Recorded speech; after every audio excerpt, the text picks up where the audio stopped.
My name is Natalie, and I am 32 years old.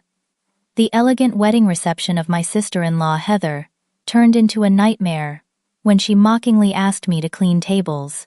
My mother Elizabeth called my 10-year-old son Jacob brainless, causing cruel laughter.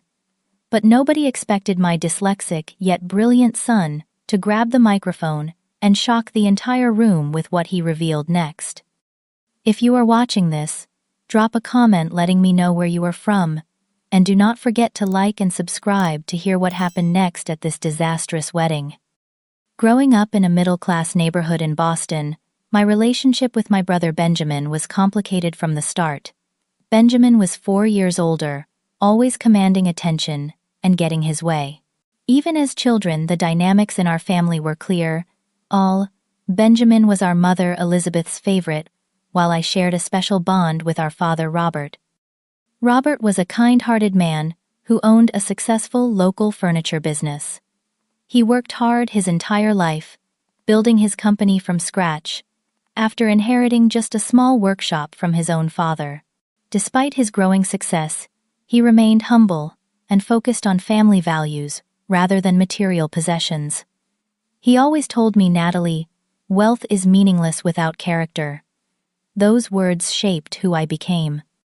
My father and I connected through our shared love of books and quiet conversations. We would spend Sunday afternoons in his study, discussing everything from classic literature to my dreams for the future. He listened to me in a way no one else did, making me feel valued and understood. Benjamin never had patience for these conversations, preferring to focus on the practical aspects of the family business that he expected to inherit someday. When Benjamin met Heather in college, their connection was immediate. She came from a family that valued status and appearance above all else, traits that eventually revealed themselves in increasingly uncomfortable ways.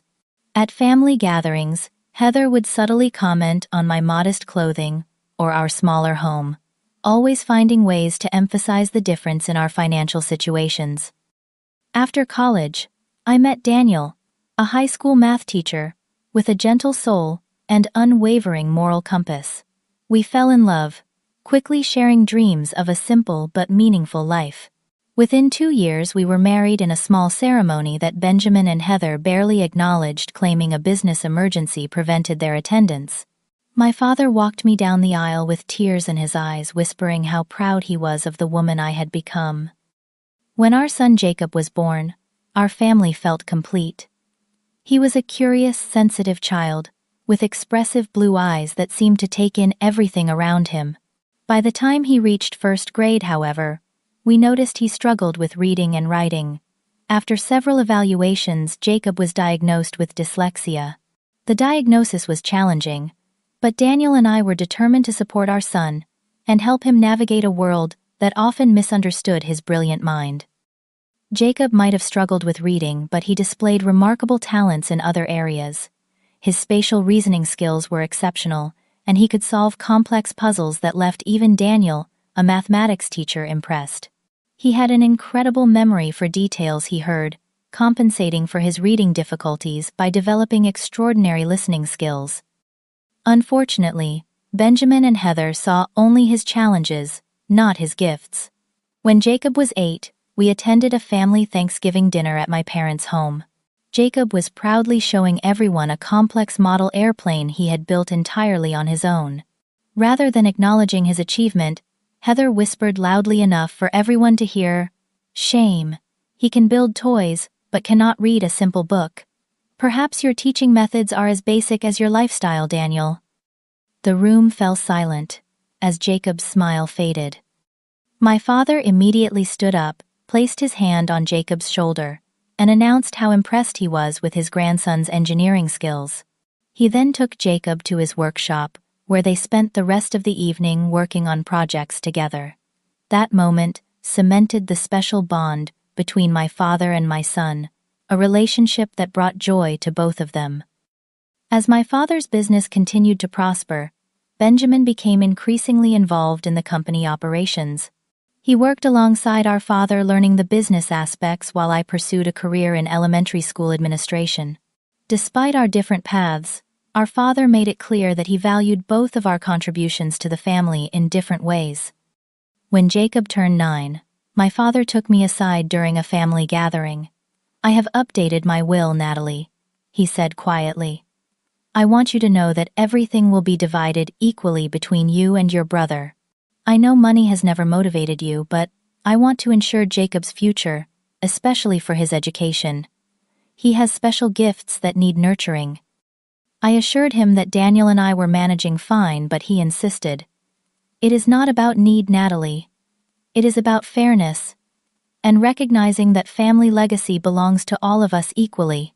I hugged him, grateful for his foresight and fairness, never imagining how quickly our lives would change. Our modest but happy life continued. We lived in a small 3-bedroom house in a family-friendly neighborhood. Daniel taught at the local high school, and I worked as an assistant principal at an elementary school. We were not wealthy by any means, but we had enough to provide Jacob with the educational support he needed while still enjoying occasional family vacations to nearby lakes and national parks. Little did I know that my father's decision about his will would soon become the catalyst for exposing the true nature of my brother and his wife, forever altering our family dynamics in ways none of us could have predicted. The call came on a Tuesday morning in October. I was in a meeting with parents discussing a new reading program when my phone vibrated persistently in my pocket. Seeing my mother's number flash across the screen multiple times, I excused myself. Elizabeth's voice trembled as she delivered the devastating news. "Your father collapsed at the store. Heart attack." The ambulance came, but he is gone, Natalie. Robert is gone. The world stopped spinning. My father, my rock, my greatest supporter, was suddenly gone, at just 63 years old. The man who had taught me resilience, kindness, and integrity had left us without warning or goodbye. The following days passed in a blur of arrangements and grief. Daniel handled most of the funeral preparations while I moved through each day in a fog of disbelief. Jacob, though only 10, showed remarkable strength, helping me select photos for the memorial display, and even writing a short poem to read at the service. The funeral was held at the same church where I had been married. The building overflowed with people whose lives my father had touched: employees, business associates, neighbors, and friends. Benjamin delivered a formal eulogy, highlighting our father's business accomplishments, while I shared personal stories about his kindness and wisdom. Throughout the service, I noticed Benjamin and Heather huddled with Heather's father, Harold, a corporate attorney, frequently checking their phones and whispering during the most solemn moments. Following the funeral, we gathered at my parents' home for the reading of the will. My father's longtime attorney and friend Lawrence looked uncomfortable as he prepared to address the family. Benjamin sat straight-backed beside Heather, both dressed in expensive, perfectly tailored black attire that somehow seemed more appropriate for a business meeting than a family gathering in mourning. "Before I begin," Lawrence said, "I want to emphasize that Robert was of completely sound mind when we updated this will last year. He was very clear about his wishes." Lawrence proceeded to read the will, confirming what my father had told me: the family home would remain with our mother during her lifetime. His business assets would be placed in a trust, with both Benjamin and me as equal beneficiaries, and his personal savings and investments would be divided equally between his 2 children. The moment Lawrence finished reading, Benjamin stood up, his face flushed with anger. "This cannot be right," he declared.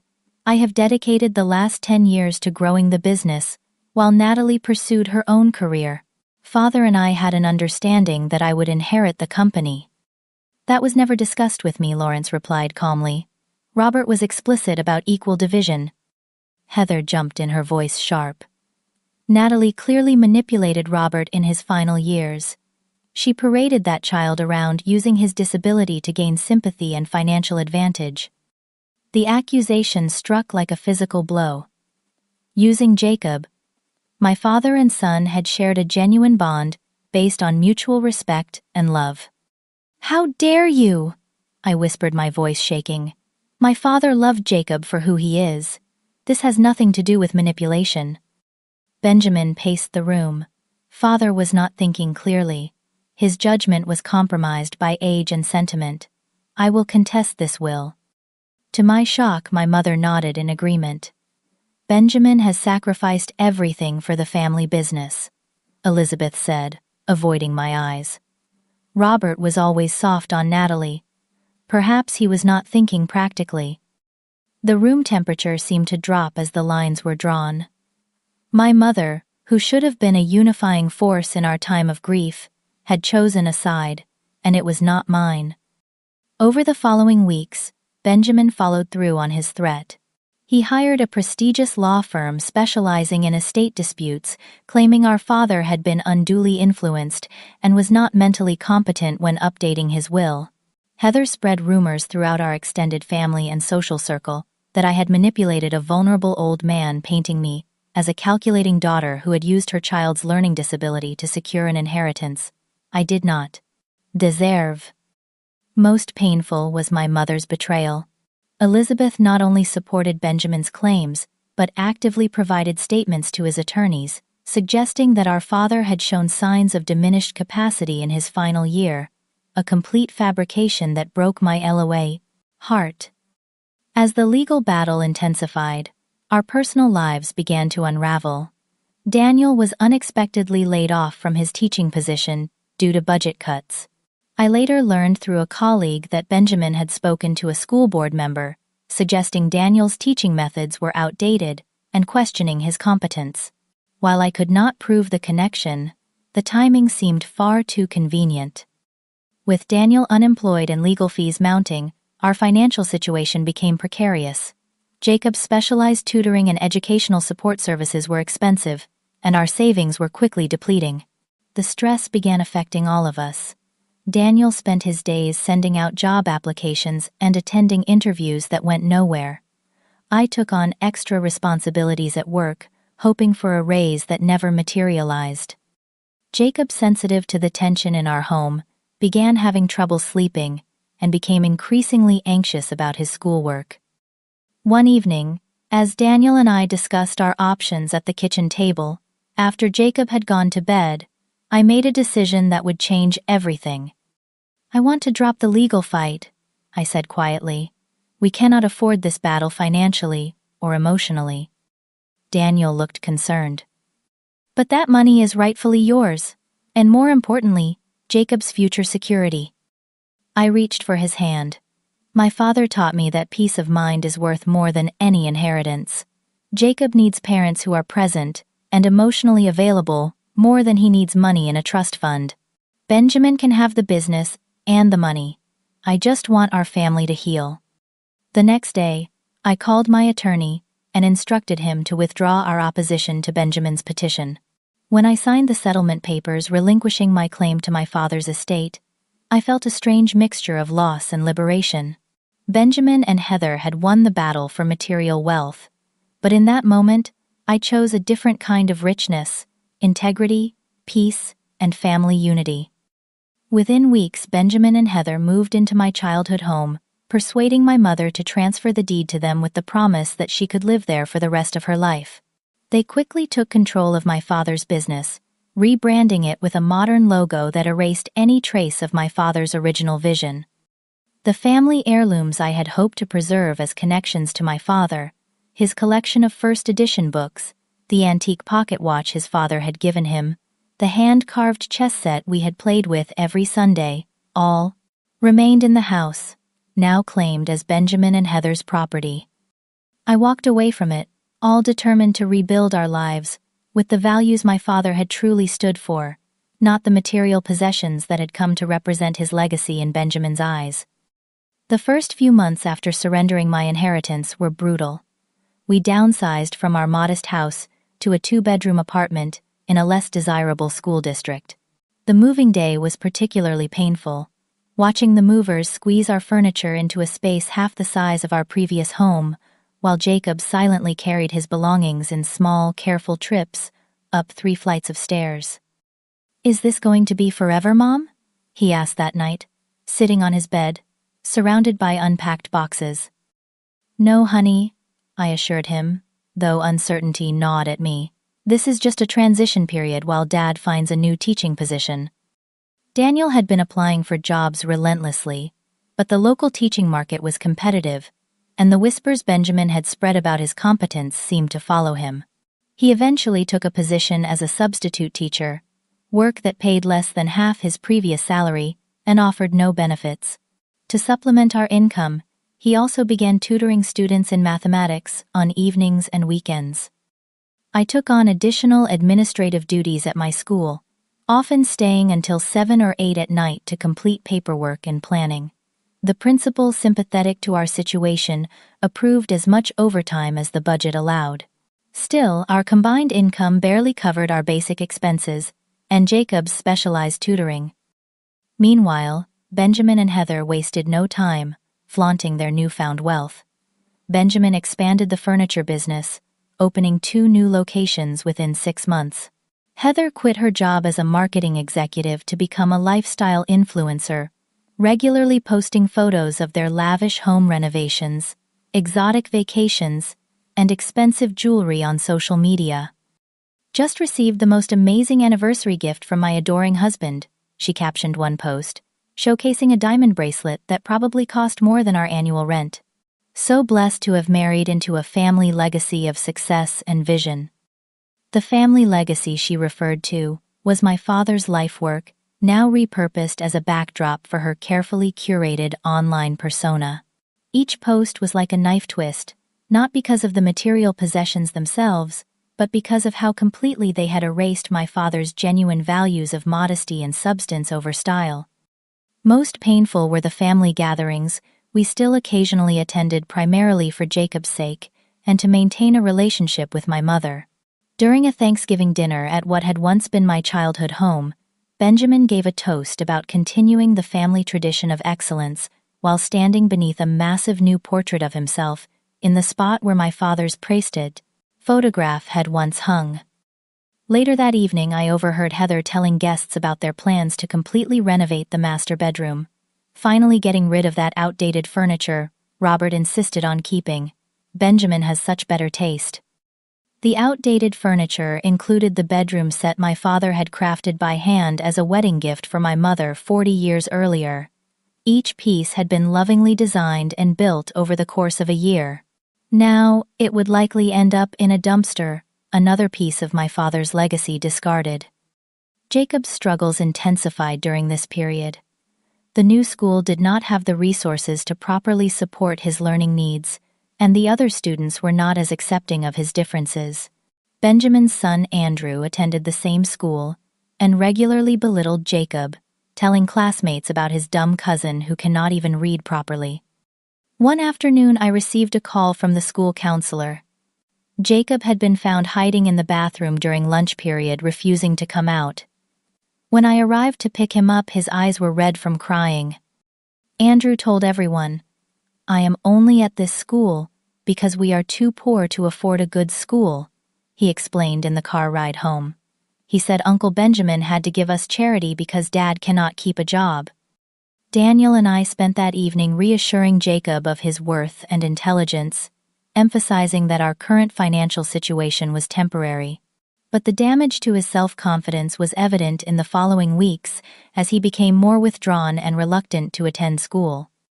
To afford Jacob's specialized tutoring, I took a second job working weekend shifts at a local bookstore. The irony was not lost on me, spending my days surrounded by books while helping my son who struggled with reading. But the quiet hours shelving and organizing became a small sanctuary, a place where I could process my grief over not just my father's death, but the loss of the family I thought we had been. Meanwhile, Elizabeth continued to distance herself from us while growing closer to Benjamin and Heather. She rarely visited our apartment, claiming the stairs were too difficult for her knees, but had no trouble accompanying Benjamin and Heather on their weekend trips to their newly purchased lake house. When she did see Jacob, her interactions were stilted and formal, nothing like the warm grandmother she had once been. "Why does Grandma not like us anymore?" Jacob asked after one particularly brief and uncomfortable visit. I struggled to find an appropriate answer. "Grandma is going through a difficult time since Grandpa died. Sometimes people change when they are sad." The truth was more complex and painful. Elizabeth had chosen status and comfort over fairness and truth. The son who provided luxury and social standing had become her priority, while the daughter who reminded her of the husband she had lost, and perhaps of her own complicity in dishonoring his wishes, was easier to avoid. 6 months after giving up my inheritance, I discovered something that shook me to my core. While helping a colleague research local business registrations for a school project, I stumbled upon the incorporation documents for my father's company's expansion. The dates on the paperwork predated my father's death by several months, yet contained his signature on papers he could not possibly have signed. With trembling hands, I made copies of the documents, uncertain what to do with this information. Confronting Benjamin would likely lead nowhere. He would deny everything, and I had no resources to pursue legal action.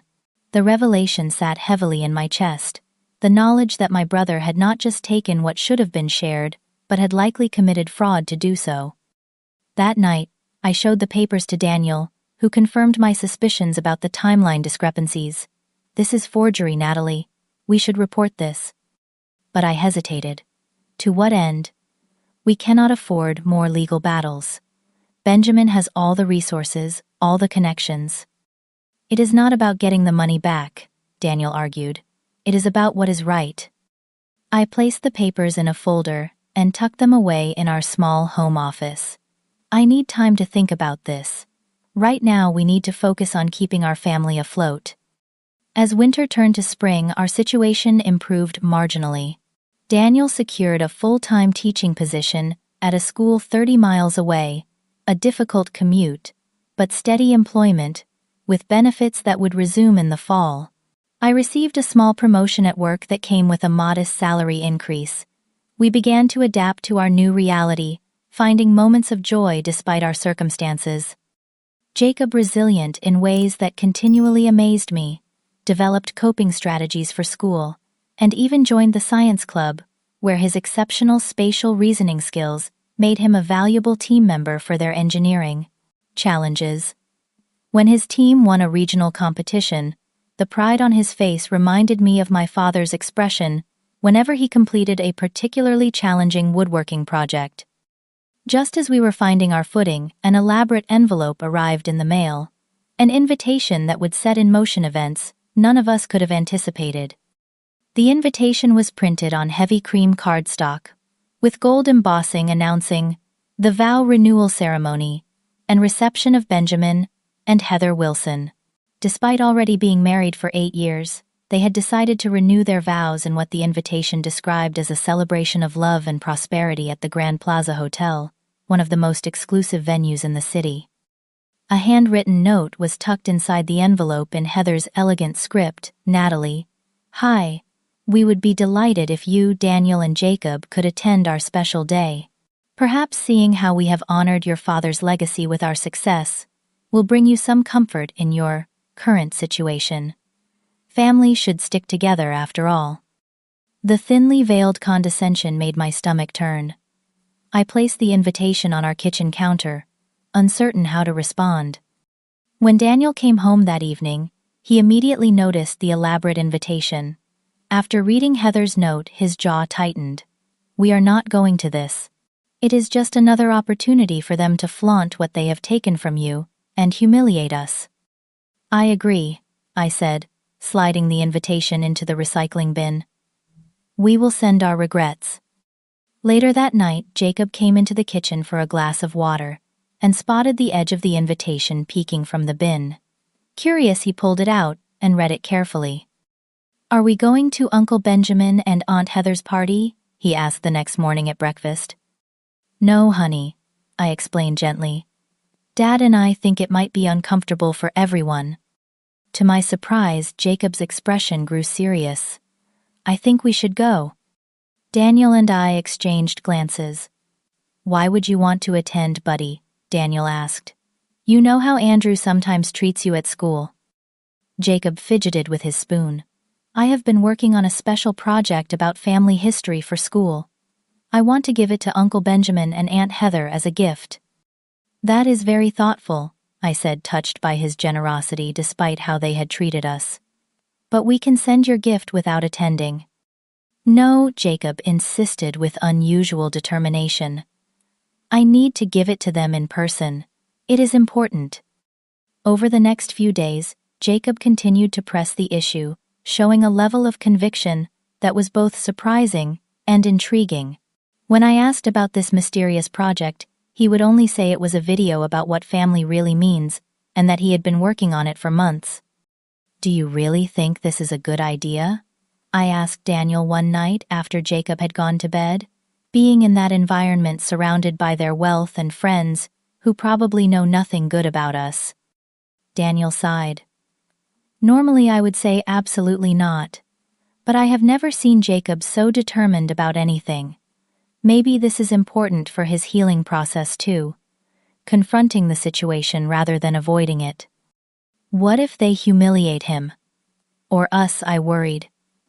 You know how Heather can be, especially with an audience.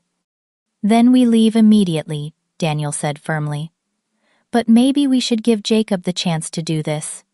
He has had so little control over everything that has happened. After much discussion, we decided to accept the invitation. I sent a brief polite RSVP and began the daunting task of figuring out what we would wear to an event where the hosts and guests would undoubtedly be dressed in designer outfits.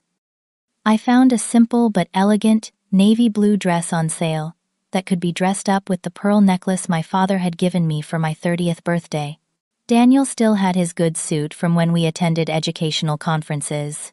For Jacob, we splurged on a new dress shirt and tie, reasoning that he was growing so quickly he would need them eventually for school events anyway. As the date approached, Jacob spent increasing amounts of time in his room working on his mysterious project. I occasionally heard him recording himself speaking, but he kept the content secret even from us.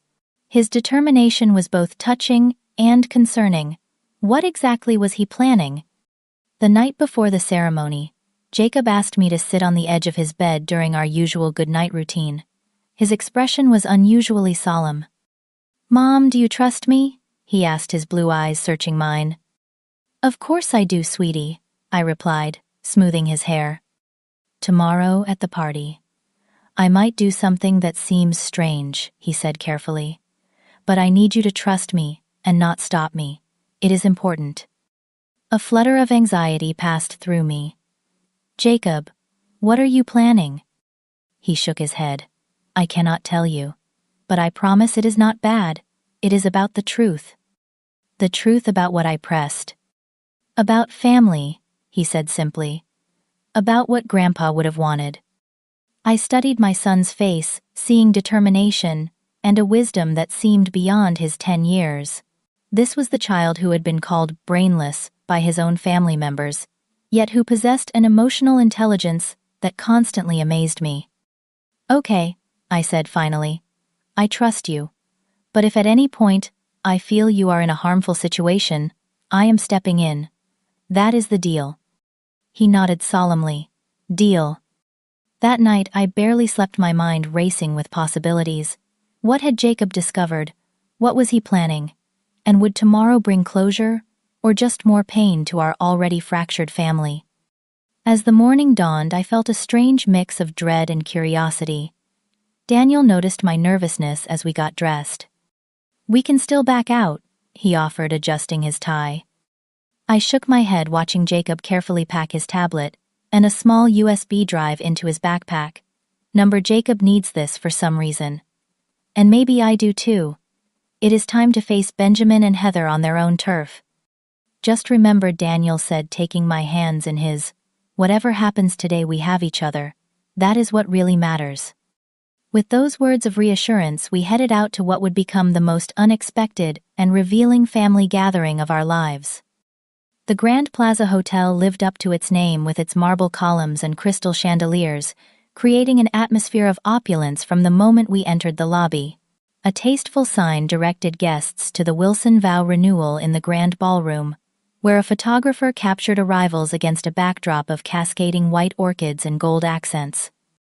When we approached the entrance, the photographer seemed momentarily confused, as if uncertain whether to offer us the same treatment as the other guests. I felt Jacob squeeze my hand reassuringly, as we continued past, pretending not to notice the slight. The ballroom was transformed into a scene from a luxury magazine spread.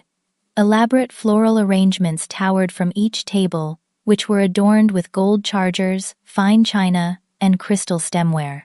A string quartet played softly in the corner, and waitstaff circulated with champagne and hors d'oeuvres on silver trays. "This must have cost a fortune," Daniel whispered, as we found our assigned table, notably positioned near the service entrance, far from the main table. I recognized few of the 100 or so guests, mostly Benjamin's business associates and Heather's social circle. The few family members present gave us awkward nods of acknowledgement, but made no effort to approach or engage. My mother Elizabeth was seated at the head table, elegant in a new designer dress, laughing with Heather's parents. Jacob seemed unfazed by our isolation, his eyes scanning the room with unusual intensity. He kept his backpack close, occasionally checking its contents, as if to reassure himself everything was still there. The ceremony itself was brief but lavish, with Heather in a gown that probably cost more than our annual rent. Benjamin spoke about building on family foundations to create a legacy of success, words that stung, given how he had essentially stolen that foundation. Not once during their vows or speeches did either of them mention my father, whose hard work and sacrifice had made their current lifestyle possible. During the cocktail hour that followed, we stood awkwardly near the edge of the room. I noticed several guests glancing our way, then whispering to each other. Clearly we were the subject of gossip. Jacob excused himself to use the restroom, taking his backpack with him. Daniel went to get us some water, leaving me momentarily alone. It was then that Heather approached, champagne flute in hand, wearing a practiced smile. "Natalie, I am so glad you could make it. What a lovely, accessible outfit." Her eyes flicked dismissively over my department store dress. "Congratulations, Heather. It is a beautiful ceremony," I replied, determined to maintain my dignity. "Yes, well, we wanted to celebrate properly now that the business is thriving. Benjamin has such a vision for expansion." She looked around conspiratorially before adding, "Much more ambitious than your father ever was. The company needed younger, more forward-thinking leadership." I bit my tongue, unwilling to take her bait. Dad built a solid foundation. I am sure he would be happy to see it continue. Speaking of continuing, Heather said, her voice taking on a syrupy quality as she noticed others watching our interaction. "We are so happy you could attend, despite your circumstances. In fact, since you are here, perhaps you could help us out." Before I could respond, she raised her voice slightly so those nearby could hear. "The catering staff is a bit overwhelmed, since you are experienced with more practical matters. Would you mind helping clear some of the tables? We would consider it your gift to us, since I imagine presents are difficult with your current budget constraints." I felt my face burn, as several nearby guests turned to watch the exchange. Before I could formulate a response that would not cause a scene, my mother approached champagne, clearly having loosened her usual restraint. "There you are, Natalie Elizabeth," said her voice carrying. "Always hiding in corners. You should be more like Heather, confident, successful." "Mom, I was just catching up with Heather," I said quietly, trying to diffuse the situation. Elizabeth looked at my simple dress and shook her head disapprovingly. "You could have made more effort for such an important occasion. And where is that child of yours? Probably hiding as usual." "Jacob is in the restroom," I replied, my chest tightening at her dismissive tone. Heather laughed lightly. "Natalie was just about to help the staff clear some tables. Perfect job for her, do not you think? And she could use that brainless child of hers to help. At least he would be good for something practical, since academics are clearly not his strength." Several guests nearby chuckled, emboldened by Heather's cruelty. I felt a surge of protective anger, but before I could respond, I saw Jacob standing just behind them, his backpack clutched tightly in his hands. From his expression, I knew he had heard everything. Daniel appeared at my side, having also overheard. "We should leave," he whispered, placing a protective hand on my back. To my surprise, Jacob stepped forward instead of retreating. "Actually, I have a gift for Uncle Benjamin and Aunt Heather," he announced, his voice clear despite a slight tremor. Heather's smile faltered slightly. "How sweet. You can leave it on the gift table, dear." "It is not that kind of gift," Jacob persisted. "It is a video I made, about our family." Benjamin had now joined the group, placing a possessive arm around Heather's waist. "This is hardly the time, Jacob. We have a schedule to maintain." "It will only take a few minutes," Jacob insisted with a determination I had rarely seen in him. "I worked very hard on it." A few guests, curious about the exchange, encouraged Benjamin and Heather to let the boy present his gift. Perhaps not wanting to appear unkind in front of their audience, they reluctantly agreed. "Fine," Heather conceded, with an exaggerated sigh. 5 minutes then, back to our real celebration. Jacob approached the DJ booth with surprising confidence, speaking quietly to the man controlling the audio-visual equipment. The DJ nodded, looking slightly confused but willing to help. Minutes later, the large projection screen that had been showing tasteful photos of Benjamin and Heather lowered from the ceiling, and the room lights dimmed slightly. "Ladies and gentlemen," the DJ announced, "the nephew of our celebrating couple has prepared a special video presentation as his gift. Please direct your attention to the screen." Daniel and I exchanged worried glances, having no idea what Jacob had created. As the video began, I held my breath, praying this would not result in further humiliation for my sensitive son. The screen illuminated with a simple title, "The Wilson Family Legacy: Truth and Remembrance." What followed left the entire room in stunned silence. The video began innocuously enough, with photos of my father and his furniture business through the years. But then it transitioned to a series of emails, text messages, and recorded phone conversations between Benjamin and Heather, dated before my father's death, plotting how they would contest the will and take control of the entire estate. "Just need to convince Mom that Dad was losing it," Benjamin's voice played clearly through the speakers in one recording. "You work on spreading some rumors about Natalie taking advantage. Between the two, we can get the whole thing invalidated." Another clip showed Heather speaking to someone off camera. "Elizabeth is easy to manipulate. She has always preferred Benjamin anyway. We just need to keep her comfortable, and she will back whatever story we create." The video continued with screenshots of doctored financial documents, the same ones I had discovered months earlier, with Benjamin and Heather discussing how to backdate them with my father's forged signature. Most damning was a recorded conversation where they mocked many of the guests currently in the room, describing them as useful idiots and walking checkbooks who would enhance their social standing. The ballroom erupted in gasps and murmurs as the evidence mounted. Some guests stood up abruptly. Others filmed the screen with their phones. Benjamin lunged toward the DJ booth, shouting for him to stop the video, but the damage was done. The truth was playing in high definition for everyone to see. I sat frozen, watching, as my son's careful compilation laid bare the extent of my brother's betrayal, not just of me, but of our father's memory and wishes.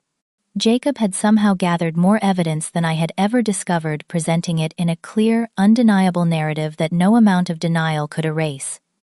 As the final clip played, Benjamin laughing about how easy it had been to push Daniel out of his teaching position through a strategic conversation with a school board member, I felt Daniel's hand tighten around mine. The video ended with a simple message: "Grandpa Robert always said the truth will set you free. This is for you, Grandpa." The lights came up on a room in chaos. Benjamin was at the DJ booth, attempting to confiscate Jacob's USB drive. Heather stood rigid with shock, her perfectly made-up face contorted in fury. Guests were standing, some heading for the exits, others confronting Benjamin with angry questions. In the midst of the uproar, Jacob returned to our table, his expression both relieved and anxious. "I did what Grandpa would have wanted, right, Mom?" he asked quietly. I pulled him into a tight hug, overwhelmed with a complex mix of emotions: pride in my son's courage, shock at the extent of the evidence he had gathered, and a strange sense of vindication that the truth had finally come to light. How did you find all this? Daniel asked, his voice low with amazement. When we visited Grandma at the house last Christmas, Jacob explained. I left my book in Grandpa's old office, and when I went to get it, I heard Uncle Benjamin and Aunt Heather arguing about some documents in Grandpa's computer.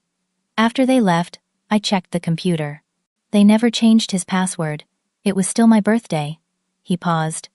I know it was wrong to look at private stuff, but once I saw what they did to you and Dad, I kept looking. I found everything. The emails, the recordings from Grandpa's old dictation machine that they forgot about. As the chaos continued around us, Elizabeth made her way to our table, her face ashen. For the first time since my father's death, she looked at me, really looked at me, with clarity in her eyes. Is this true? She whispered. Did Benjamin forge Robert's signature? Did he lie about everything? Before I could answer, a distinguished older man approached our table. I recognized him as Harold Peters, one of my father's oldest friends and a partner at a prominent law firm who had been invited as a courtesy to my father's memory. Mrs. Wilson, he addressed my mother formally. I believe we have some urgent matters to discuss regarding your late husband's estate. And Natalie, he turned to me.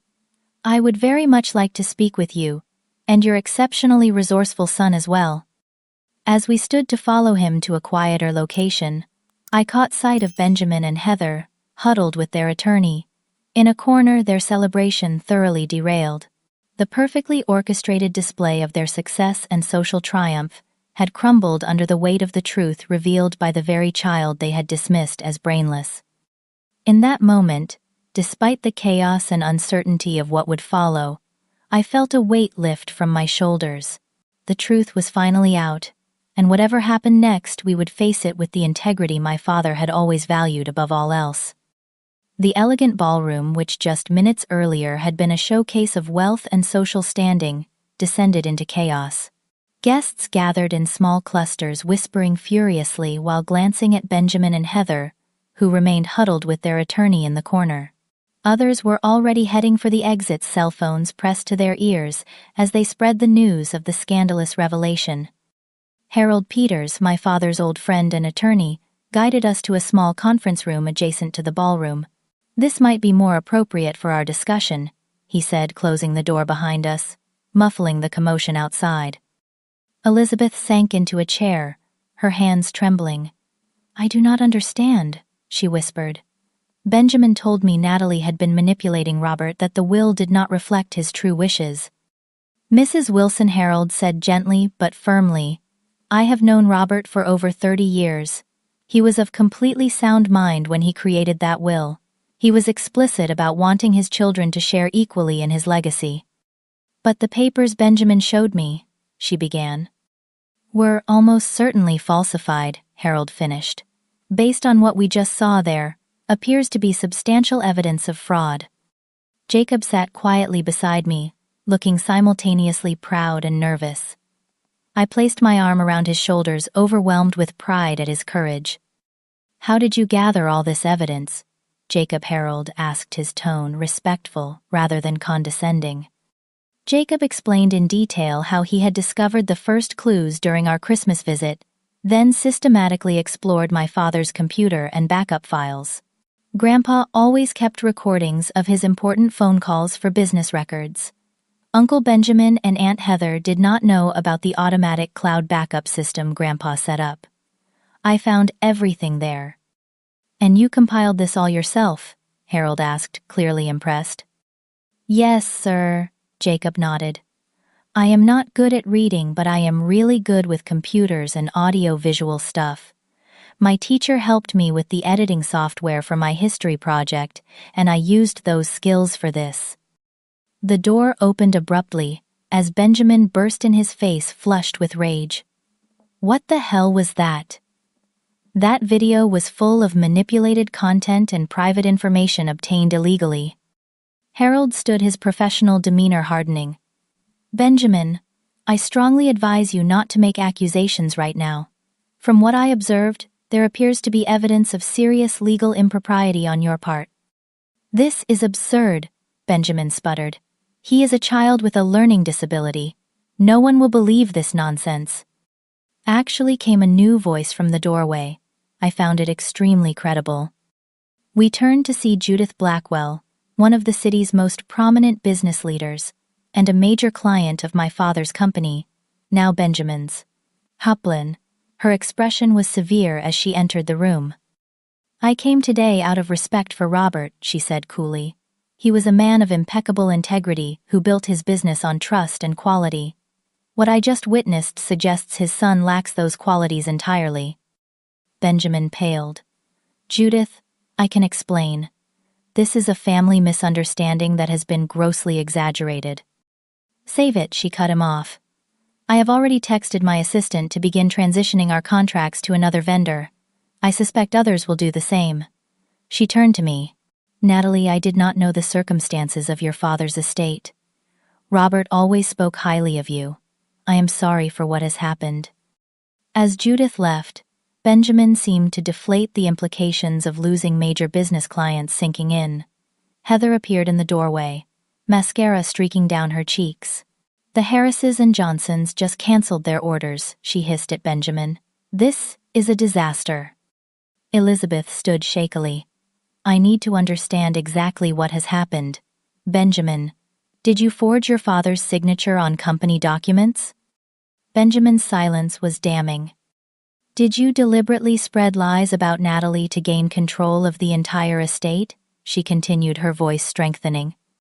Mom, you do not understand the pressure, Benjamin finally said. The business needed aggressive expansion. Dad was too conservative. Natalie had no interest or experience in the company. It made sense for me to take control. That was not your decision to make, Elizabeth replied, a new firmness in her tone. That was for your father to decide, and he chose to divide his legacy equally. We can discuss this later in private, Benjamin insisted, eyeing Harold nervously. I think not, Harold interjected. As a friend of Robert's and an officer of the court, I cannot ignore evidence of potential fraud and forgery. Natalie, would you be willing to pursue this legally? All eyes turned to me. After months of suppressing my anger and hurt, the vindication of this moment was powerful, yet something held me back from immediately agreeing. Before I answer that, I said carefully, I want to be clear about what I want. I turned to Benjamin. I do not want to destroy you or the business Dad built. I do not even want the full share of the inheritance anymore. Benjamin looked suspicious. Then, what do you want? An acknowledgement of the truth. A public apology to Jacob for how you have treated him. And I paused, feeling a sudden wave of emotion. Dad's pocket watch. The one his father gave him. That is all I want from the estate. A watch. That is it, Heather interjected incredulously. After all this drama. The watch was supposed to go to Jacob, I explained. Dad told me he wanted his grandson to have it when he turned 18. It is not about the monetary value. Benjamin seemed to consider this, clearly calculating the cost-benefit analysis of a quick resolution versus protracted legal battles and further business damage. And if I agree to these terms, he asked cautiously. Harold cleared his throat. I would still recommend a proper legal review of all documents related to Robert's estate and business transition. There are potential criminal implications that cannot simply be negotiated away. However, he continued, if Natalie does not wish to pursue maximum penalties or full recovery of assets, that would certainly influence how aggressively these matters are investigated. The tension in the room was palpable as Benjamin faced the consequences of his actions. Outside, we could hear the reception continuing to disintegrate as guests departed and staff began prematurely clearing tables. Elizabeth suddenly reached for my hand, her eyes filling with tears. Natalie, I owe you an apology. I believed what I wanted to believe, because it was easier. I did not want to think Benjamin would lie to me, that he would dishonor his father's wishes this way. Her words released something in me. Not forgiveness exactly, but perhaps the beginning of understanding. We all lost Dad, I said quietly. I think we just handled our grief in different ways. Jacob, who had been quietly observing, finally spoke up. "Uncle Benjamin, you always said I was not smart because I cannot read well. But Grandpa told me being smart is not just about reading. It is about seeing the truth and standing up for what is right." His simple wisdom hung in the air, a powerful reminder of what truly mattered. Not wealth or status, but integrity and truth. The very values my father had lived by and tried to instill in both his children. Daniel, who had been a steady, supportive presence throughout, finally added his thoughts. "We are not interested in revenge. We just want to move forward with our lives, honoring Robert's real legacy, his values, not just his possessions." Benjamin looked between us, perhaps seeing for the first time the strength in our family unit despite our financial struggles. Something shifted in his expression, not full remorse, but perhaps the beginning of recognition. "I will get you the watch," he said finally, "and I will make a public statement clearing Natalie's name regarding Dad's will and estate." It was not everything, but it was a start. As we prepared to leave the imploding celebration, I felt a complex mix of emotions, vindication, relief, and a strange sense of freedom. The truth had finally emerged, not through my efforts, but through the determination and courage of my remarkable son, who had been underestimated by everyone, except those who truly knew him. As we walked out through the lobby, Jacob squeezed my hand. "Did I do okay, Mom?" I knelt down to his level, looking into his intelligent, sensitive eyes. "You did more than okay. You stood up for the truth in a way that would have made your grandfather incredibly proud. In a way that makes me proud beyond words." We stepped out into the evening air, leaving behind the artificial opulence of the reception and walking toward something more valuable, a future built on truth, integrity, and the real meaning of family legacy. 2 years can change everything, or perhaps more accurately, 2 years can reveal the truth of everything. As I sit in our new backyard watching Jacob practice for his science presentation, I marvel at how far we have come since that fateful wedding reception. The legal aftermath of Jacob's revelation was both swift and comprehensive. Harold Peters, true to his word, led a thorough investigation into Benjamin's business dealings and manipulation of our father's estate. While Benjamin avoided criminal charges by agreeing to a settlement, the financial and social repercussions were substantial. Many clients severed ties with the company, unwilling to do business with someone whose integrity had been so publicly compromised. Within 6 months, Benjamin was forced to sell one of the new store locations to keep the original business afloat. Heather's aspirations as a lifestyle influencer crumbled as her carefully cultivated image was tarnished by the scandal. Their marriage, built partly on ambition and material success, began showing cracks under the pressure of diminished circumstances. As for us, we did not seek to reclaim the full inheritance that should have been mine. Instead, we accepted a modest settlement that allowed us to purchase a small but comfortable home in a good school district. Daniel was reinstated at his former teaching position with back pay after the school board learned of Benjamin's interference in his career. The most significant change, however, came in our family relationships. Elizabeth, my mother, faced the painful truth of how she had allowed herself to be manipulated. Her initial apology was just the beginning of a long, sometimes difficult journey toward reconciliation. She now lives in a small guest house on our property, spending her days helping Jacob with his projects and slowly rebuilding our relationship one conversation at a time. "Grandma, can you hold this part steady?" Jacob calls from his workbench, where he is putting the finishing touches on a model renewable energy system for his science fair. At 12, Jacob has blossomed. His dyslexia is still a challenge, but with proper support and accommodations, he has become an exceptional student, particularly in science and engineering. The boy, once cruelly labeled brainless, was recently accepted into a specialized STEM program for gifted students. Elizabeth carefully steadies the small wind turbine, while Jacob connects the wiring. "Your grandfather would have loved seeing this," she tells him. "He always said you had special gifts." "I know," Jacob replies with a small smile. "I remember."